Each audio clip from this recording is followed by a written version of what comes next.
আসসালামু আলাইকুম। আমি সাজিদ আহমেদ ইমন। বর্তমানে লেখাপড়া করছি নটরডেম কলেজ ঢাকাতে।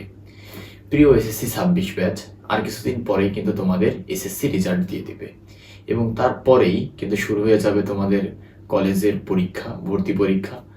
তোমরা ইতিমধ্যে হয়তো জেনে গিয়েছো যে বাংলাদেশের সব কলেজগুলোতে কিন্তু নম্বরের ভিত্তিতে, এসএসসি নম্বরের ভিত্তিতে পরীক্ষা বা ভর্তি প্রক্রিয়া সম্পন্ন করলেও কিন্তু বাংলাদেশের Notre Dame College, Holy Cross College এবং সেন্ট জোসেফ কলেজ এগুলো কিন্তু ভর্তি পরীক্ষার মাধ্যমে তোমাদের ভর্তি কার্যক্রম সম্পূর্ণ করে। তো তোমরা যারা নটরডেম কলেজ এবং হোলি ক্রস কলেজ এবং সেন্ট জোসেফ কলেজে তোমরা ভর্তি হতে ইচ্ছুক, তাদেরকে একটা কথাই তোমাদের অবশ্যই জেনে রাখা উচিত। আমি এখন স্পেসিফিকভাবে যেটা নিয়ে কথা বলবো সেটা হলো নটরডেম কলেজে যারা ভর্তি হতে ইচ্ছুক।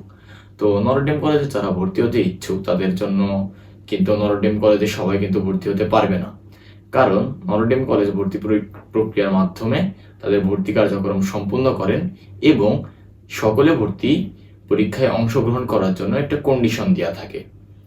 যেমন কেউ যদি সায়েন্স ব্যাকগ্রাউন্ডের হয়ে থাকে, তো সায়েন্সের থেকে যদি কেউ পরীক্ষা দিতে চায় সায়েন্সে, তাহলে তার জিপিএ থাকা লাগবে জিপিএ 5 এবং তার অবশ্যই হায়ার ম্যাথে জিপিএ 5 থাকা লাগবে।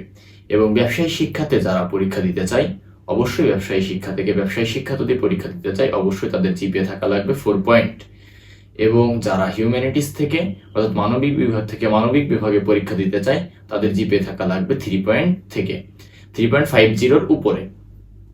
এবং বিগত বছরগুলো থেকে দেখা যায় যে বিগত বছরের আলোকে কিন্তু এইটাই হয়ে আসতেছে। তো আশা করা যাচ্ছে যে এই বছরও তোমাদের এমন একটা ধারায় তোমাদের পরীক্ষা কার্যক্রম শুরু হবে এবং পরীক্ষার 15 দিন পূর্বে তোমরা এটা নির্দিষ্টভাবে আরো ভালোভাবে জেনে যাবা, কারণ পরীক্ষার 15 দিন পূর্বে কিন্তু তোমাদের কাছে সেই নটরডেম থেকে প্রকাশিত হওয়া যে সিলেবাস, যে অনুযায়ী যে মানবন্টন অনুযায়ী তোমাদের পরীক্ষা হবে সেটা কিন্তু প্রকাশিত হয়ে যায় এবং কি কি সাবজেক্টের উপর পরীক্ষা হবে সেটা খুব ভালো একটা ধারণা পেয়ে যাবা তোমরা তখন।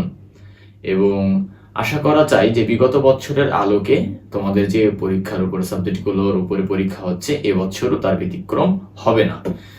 তবে বিগত বছরগুলোতে কোন সাবজেক্টগুলো পরীক্ষা হচ্ছে এই সংক্রান্ত যদি কোনো তথ্য প্রয়োজন হয় অবশ্যই আমাদের পেজের সাথে যুক্ত থাকবেন এবং ধীরে ধীরে আমরা সবগুলো আপনাদের কাছে পৌঁছে দেব।